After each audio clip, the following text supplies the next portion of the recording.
d'entre vous m'ont demandé des vidéos sur les contes thérapeutiques, notamment dans le travail avec les enfants. En voici une sur une technique très intéressante, l'invention d'histoires avec les enfants.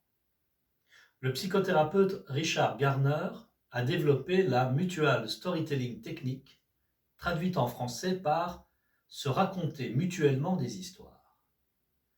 L'introduction est toujours la même. Garner dit à l'enfant: Bonjour les filles et les garçons, bienvenue dans Inventons des histoires, le programme télévisé du docteur Garner. Il fixe ensuite 4 règles. Première règle: l'histoire que l'enfant va raconter doit comporter une aventure et être enthousiasmante. Deuxième règle: elle ne doit pas se référer à des choses vues au cinéma ou à la télévision, ni se rapprocher de ce que l'enfant vit dans la réalité.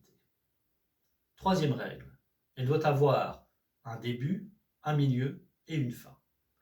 Et quatrième règle: l'histoire doit avoir une sorte de morale. L'enfant raconte alors son histoire et Garner est très attentif aux significations psychodynamiques qu'elle contient, comme les conflits internes, les projections ou les inhibitions. Si vous ne partagez pas le cadre théorique de Garner, peu importe. Vous pouvez tout aussi bien porter votre attention sur les rôles, les frontières entre sous-systèmes ou les interactions, si vous êtes systémicien. Ou bien sur les cristallisations, les exceptions, les transferts de compétences, si vous êtes orienté solution. Ou encore sur les croyances, les schémas et les comportements dysfonctionnels, si vous êtes plutôt TCC.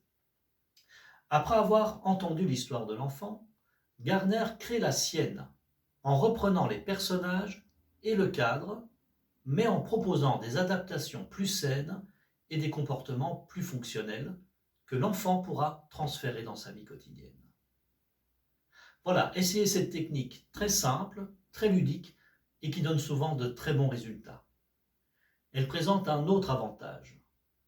Elle nous assure à nous, thérapeutes conteurs, que nos histoires touchent l'enfant puisque c'est lui-même qui va fournir l'essentiel des éléments qui la composent.